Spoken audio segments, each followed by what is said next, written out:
No dia 21 de abril, às 7h35 da manhã, no horário local, o Vaticano confirmou a morte do Papa Francisco, aos 88 anos.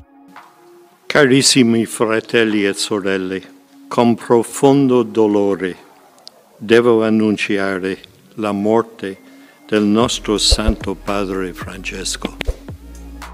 Com sua partida, inicia-se um dos processos mais solenes e misteriosos da Igreja Católica, a escolha do novo Papa.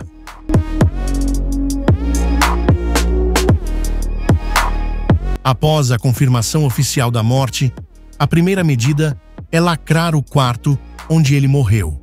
O camerlengo, cardeal encarregado da administração interina da Igreja, realiza o ritual tradicional.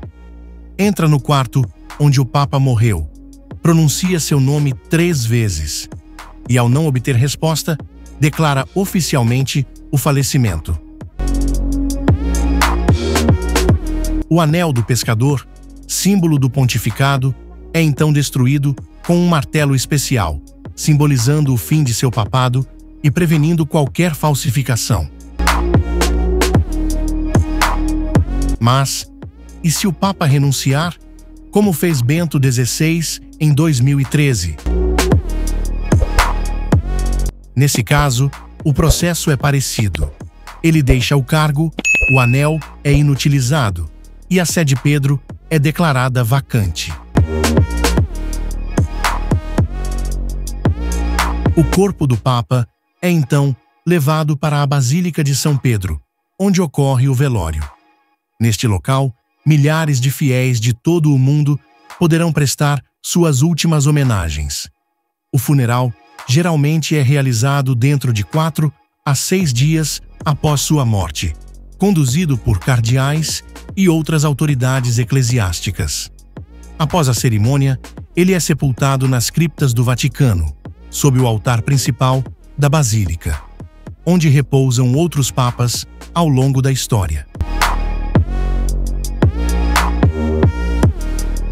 Após isso, começa o período conhecido como Sé vacante, quando o trono papal está vazio. Com a Sé de Pedro vacante, o camerlengo assume temporariamente a administração do Vaticano. Durante esse período, nenhuma decisão doutrinária importante pode ser tomada.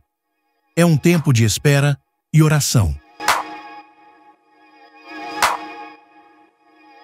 Os cardeais com menos de 80 anos são convocados para o conclave, a reunião secreta para eleger o novo Papa.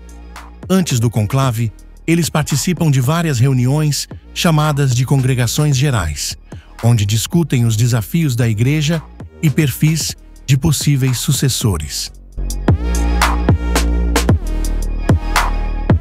Quando tudo está pronto, os cardeais entram em conclave, do latim conclave, uma reunião secreta que ocorre dentro da Capela Sistina. Eles fazem um juramento de sigilo absoluto. Durante o conclave, ninguém entra ou sai, e qualquer comunicação externa é proibida. A votação é feita em uma cédula especial, onde cada cardeal escreve o nome de seu escolhido. Eles se aproximam do altar, um por um, segurando a cédula entre os dedos e dizem em voz baixa: Testemunho Cristo Senhor, que meu voto é dado àquele que diante de Deus julgo ser escolhido. Em seguida, depositam a cédula em uma urna de bronze sob o olhar atento de outros cardeais.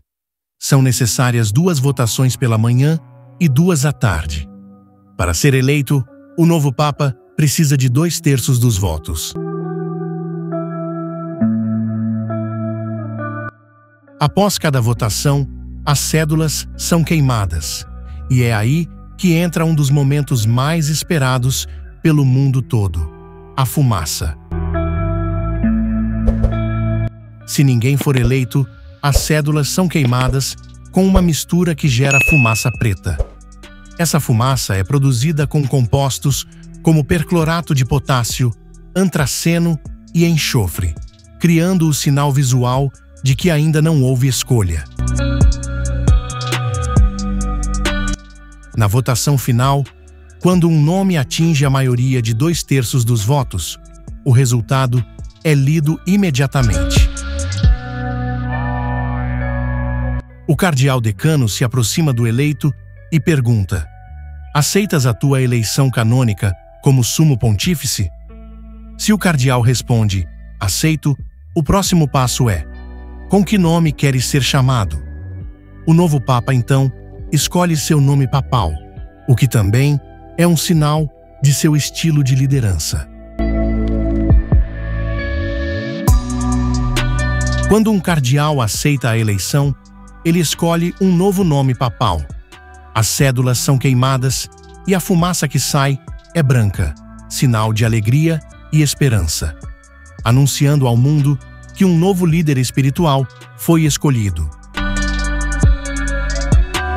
Essa fumaça é obtida com uma mistura diferente, contendo lactose, clorato de potássio e colofônia, uma resina natural. Os sinos da Basílica de São Pedro começam a tocar.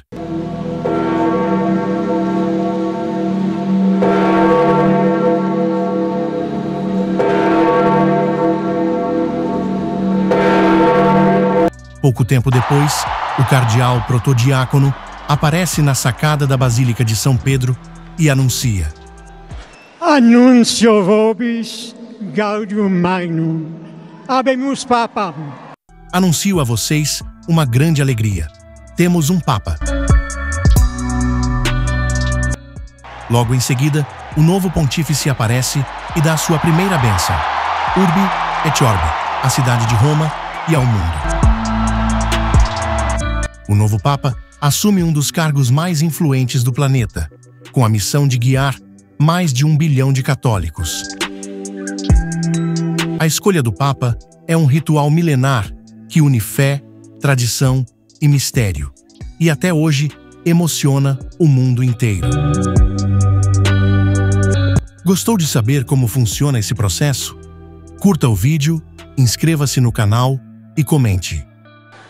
Fratelli e sorelle, buonasera.